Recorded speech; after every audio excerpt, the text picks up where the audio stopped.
नमस्कार। 16 वर्षीय युवती जिनकी हस्तरेखाओं को मैं यहाँ देखने जा रहा हूँ।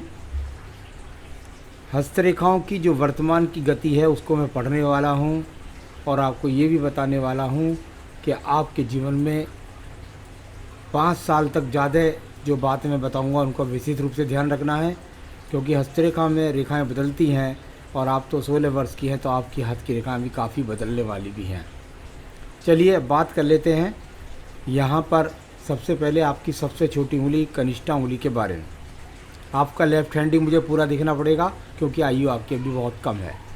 जब मैं यहाँ बात करता हूँ तो यह उंगली काफ़ी छोटी है। यानी अगर बात करते हैं कि भाई आपके जीवन के अंदर संघर्ष कराएगी, मेहनत कराएगी, तो मैं कहता हूँ कि संघर्ष और मेहनत तो जीवन में सबको करना भी चाहिए, और जीवन में संघर्ष और मेहनत से जिसे नहीं मिलता वो व्यक्ति अपने जीवन में पूर्ण सफल व्यक्ति भी नहीं होता। कुल मिलाकर आपके जीवन में संघर्ष आएगा, आप मेहनत करेंगी, अपने आप को सफल बनाएंगी। अब बात करता हूँ, इसमें नाखून बढ़ा रखा है आपने तो उसको बढ़ाए रखिए, उससे अच्छी बात है, कोई दिक्कत नहीं है। यहाँ सेकंड पर्वत पर कुछ राहु रेखाओं का प्रभाव दिखाई देता है, आचाड़ी रेखाओं का। इसको कह देते हैं कि भाई जैसे बचकानेपन में या भोलेपन में जिद करना, इस तरीके से कि चंचल रेखाएं, इनको मैं सिर्फ यहाँ पर चंचल रेखाएं बोलूँगा। तो भोलेपन से किसी के बहकाए में ना है, भोलेपन से किसी से लड़े नहीं। तीसरे पर्व में अभी राहु रेखाएं केवल यानी वर्तमान में तो सिर्फ आपके हाथ से खर्च और खर्च हो रहा है। आइए बात करते हैं इसके बाद में आपके यहाँ पर दूसरे उंगली के बारे में। ये आपकी सूर्य की उंगली है। अगर आप सारी उंगलियों की नाखून बढ़ाते हैं तो फ़ायदे का सौदा है, लेकिन अगर केवल एक ही उंगली का नाखून बढ़ाना चाहते हैं तो वो बस बुद्ध की का बढ़ाना है। तो ये क्योंकि आपने सभी की लंबाई बराबर कर ली, इसलिए कोई दिक्कत नहीं है सारे बढ़ाने में। अच्छी बात यह है कि शिक्षा के समय पर इन चीज़ों का ना ज़्यादा ध्यान रखें तो बहुत अच्छी बात है। यहाँ पर सूर्य की उंगली, कोई आँखों का रोग नहीं, किसी प्रकार का कोई भी यहाँ बीपी का रोग नहीं, किसी अग्नि के तत्वों से नुकसान नहीं। सेकंड पर्वत की स्थितियों को यदि मैं देखता हूँ तो यहाँ पर राज्य सरकार से किसी प्रकार का अभी लाभ नहीं। तीसरे पर्व की रेखाओं को देखता हूँ तो चंचल बने में पिता से भी लड़ जाना, बस इतनी बात कह सकते हैं। अब बात करते हैं अपर शनि की उंगली के बारे में। शनि की उंगली का प्रथम पर्व, यहाँ पर वर्तमान की स्थिति में इसमें किसी भी प्रकार का रोग का कोई भी संकेत नहीं है, यानी इस पर्वत से हम पढ़ते हैं रोगों को। द्वितीय पर्वत पर जो राहु रेखाएं हैं, अभी मैं इनको कर्ज की रेखा नहीं कहता क्योंकि 16 वर्ष की आप केवल है, इसको खर्च की रेखाएं बोलता हूँ। तो ये बाद में जाकर रहती हैं बहुत समय तक, तो ये दबाव बनाए रखती हैं आप पर, लोन वगैरह आप पर चलते रहते हैं। तीसरा पर्व की जहाँ पर स्थिति की बात है, ये स्तुति का पर्व है, अभी आपका पूजा पाठ में कोई विशेष ध्यान नहीं है। आइए बात करेंगे आपकी बृहस्पति की उंगली के प्रथम पर्व के बारे में। यहाँ से शुगर, कोलेस्ट्रॉल, लीवर, किडनी का कोई भी रोग नहीं। सेकंड पर्वत पर ये राहु रेखाएं प्रेम संबंधों की तरफ आकर्षण बढ़ाती हैं। ये इसके अलावा अगर ये रेखा इसी प्रकार से आपकी यहाँ पर जारी रहती है और राइट हैंड में भी जारी रहती है तो ये आपके लिए प्रेम संबंधों में धोखा प्लस जब भी विवाह करें तो कुंडली मिलान के लिए विवाह करें। यदि राइट में भी इसी प्रकार से बनी रहती हैं आपकी शादी के समय के पास। यहाँ तीसरा पर्व है, बस कह सकते हैं कि भाई अभी ईश्वर की कृपा नहीं है, अभी मेहनत कर रहे हैं, अभी बस इतनी ही बातें बोल सकते हैं। चलिए अंगूठे के प्रथम पर्व पर चलता हूँ। जैसे मैंने पहले कहा 16 वर्ष की अवस्था है, आप भोलेपन का इसमें किसी की बातों में ना आएँ, आप बचकाना कोई हरकत ना करें, आप कोई जिद्दपन का काम ना करें, आप किसी प्रकार से किसी के प्रति आकर्षित ना हो जिससे आपकी शिक्षा प्रभावित हो, क्योंकि आपको धोखा मिल सकता है, ऐसे मैंने पहले भी बोल दिया है। सेकंड पर्वत पर बहुत ज़्यादा तर्कशील तरीका है, ये कभी कभी बहुत ज़्यादा बुलवाती है, फालतू में बोले जाते हैं, इस तरह का मैंने इनका परिणाम देखा है, तो उस पर आपको नियंत्रण रखना है।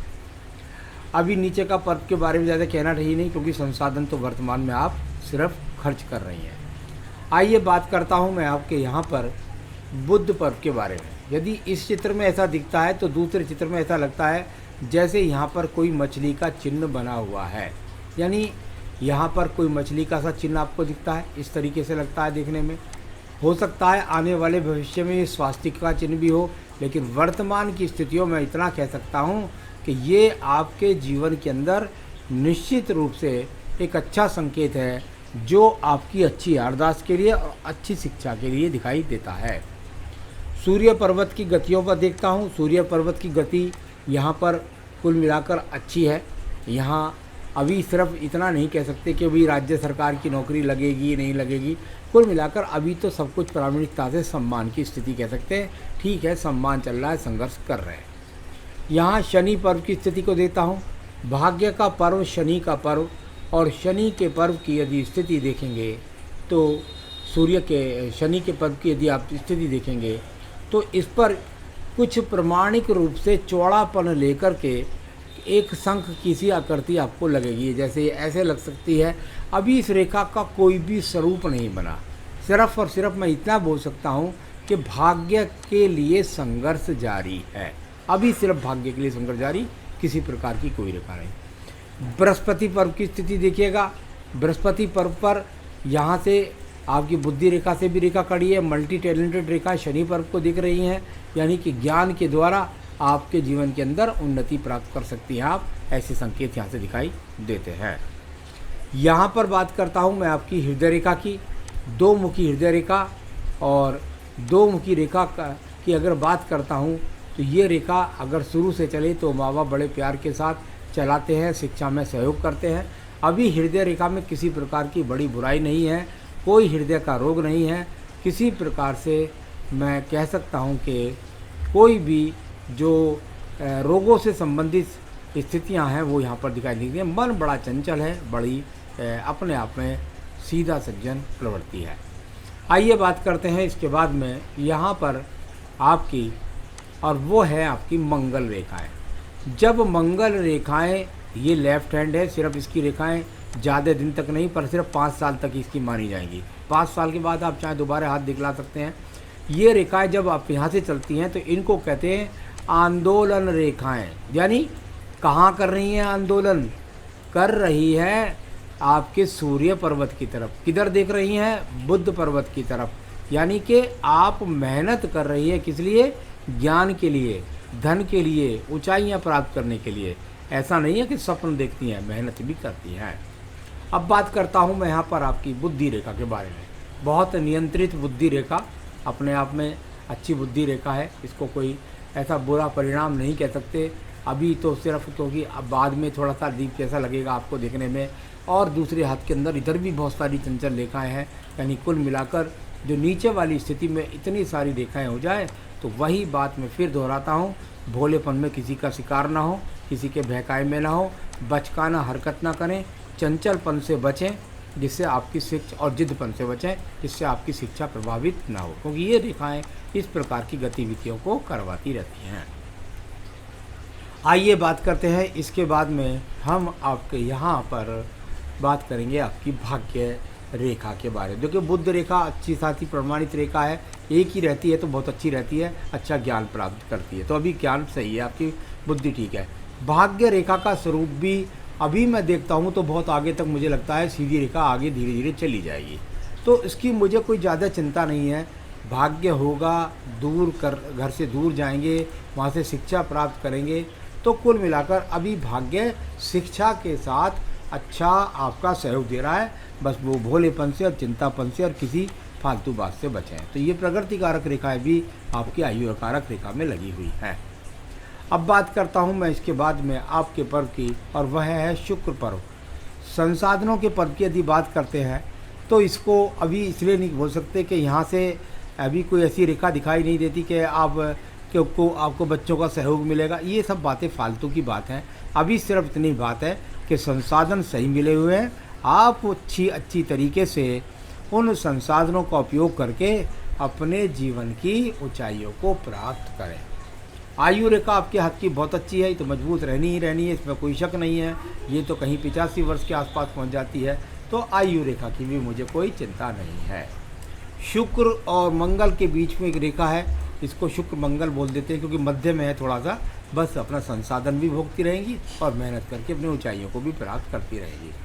तो ये सब हाथ को एक बोलने का तरीका है। सवालों में अगर बात करते हैं तो चलिए बात कर लेते हैं। आपने कहा कि एग्ज़ाम दे रही हैं आपने, बिल्कुल आप एग्ज़ाम में पास हो जाएंगी, चिंता की कोई आवश्यकता नहीं है। आपके पास ये एक बहुत सुंदर रेखा, इसको हम शिक्षा रेखा बोल देते हैं, ये यहाँ से निकल कर आ रही है, तो कोई बात नहीं, आप आराम से पास कर लेंगी, उसकी कोई चिंता नहीं है। आपने पूछा मुझे स्ट्रीम्स क्या लेनी चाहिए, मेरे हिसाब से आपको कॉमर्स लेनी चाहिए या आपको साइंस लेनी चाहिए, या आर्ट्स में नहीं जाना चाहिए। अगर आप कॉमर्स लें, क्योंकि आपने लिखा है doctor, engineer, police, lawyer, teacher, देखिए इसमें बता देता हूँ मैं आपको, कॉमर्स या साइंस दोनों में जो आपको अच्छा लगे वो आप चुन सकती हैं, क्योंकि आप दोनों को चला सकती हैं।